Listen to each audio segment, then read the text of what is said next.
Hello student, कैसे हैं आप। नेक्सस एजुकेशन पॉइंट में आपका स्वागत है।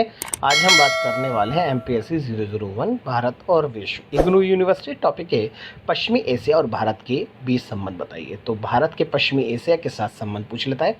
तो आज हम पश्चिमी एशिया के बारे में, भारत के संबंधों के बारे में बात करेंगे। चलिए शुरू करते हैं। विश्व में केंद्रीय एशिया और पश्चिमी एशिया महत्वपूर्ण क्षेत्र हैं। इन दोनों क्षेत्रों में विश्व के 2/3 से भी अधिक प्रमाणित तेल भंडार और प्राकृतिक गैस अधिक मात्रा में उपलब्ध है।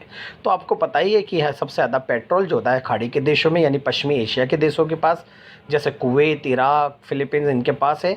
और ये लगभग 2/3 जो पेट्रोल है भंडार जो है प्राकृतिक गैस के और कच्चे तेल के भंडार, वो यहाँ पर केंद्रीय एशिया और पश्चिमी एशिया के पास है। और विश्व के सारे देशों यानी खासकर भारत के जो तेल कंपनियों से हमारे जो हित हैं वो पश्चिमी एशिया के देशों के साथ जुड़े हुए हैं, क्योंकि हमारे अधिकतर तेल के भंडार की जो आपूर्ति है वो पश्चिमी एशिया के देशों से आती है, जो आधुनिक औद्योगिक समाज के कार्यों के लिए महत्वपूर्ण है। क्योंकि आपको पता है पेट्रोल, अगर आधुनिक युग में अगर पेट्रोल ना हो तो हम विकास की तीव्र गति नहीं बढ़ा सकते।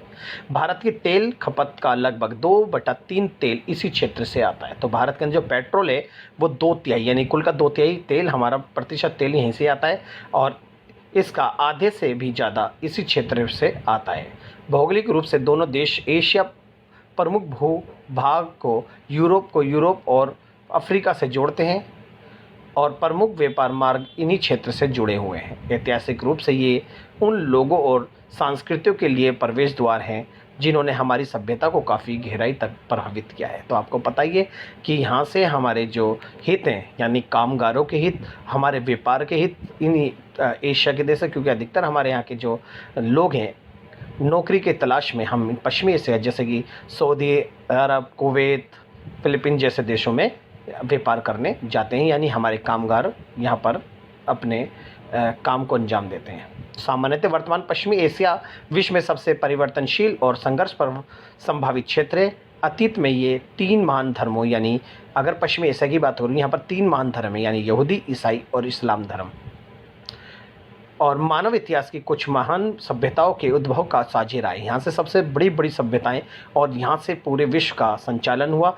19वीं-20वीं शताब्दी के प्रारंभ में ओटोमैन सत्ता के पतन से ब्रिटिश प्रभाव में वृद्धि हुई, यानी जब ओटोमैन साम्राज्य ने सत्ता खत्म हो गई तो यहाँ पर ब्रिटिश शासन का जो ब्रिटिश साम्राज्य था उसका प्रभाव में वृद्धि होने लगी और इसने अपने साम्राज्य को यहाँ से बढ़ाना स्टार्ट किया, जिसे भारत के बचाव में इस पश्चिमी बाजू माना गया जाता है।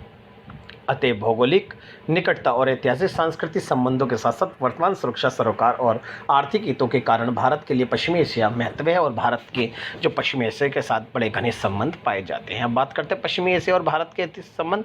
तो भारत ने पश्चिमी एशिया के साथ अपने संबंध मधुर बनाने के लिए उन्होंने बहुत पहल करी, यहाँ तक कि द्विपक्षीय वार्ता को बढ़ावा गया।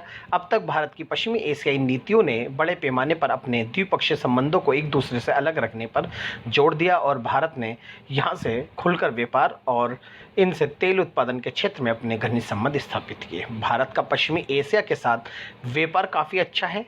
भारतीय अर्थव्यवस्था के उदारीकरण ने इस वाणिज्य संपर्कों को और भी मजबूत किया। तो भारत ने पश्चिमी एशिया के देशों के साथ व्यापार को तो बढ़ाया है और जब भूमंडलीकरण जो वैश्वीकरण का जो माहौल उत्पन्न हुआ तो भारत ने पश्चिमी एशिया के साथ खुलकर व्यापार करने स्टार्ट करे और एक दूसरे देशों में पूंजी निवेश को बढ़ावा दिया।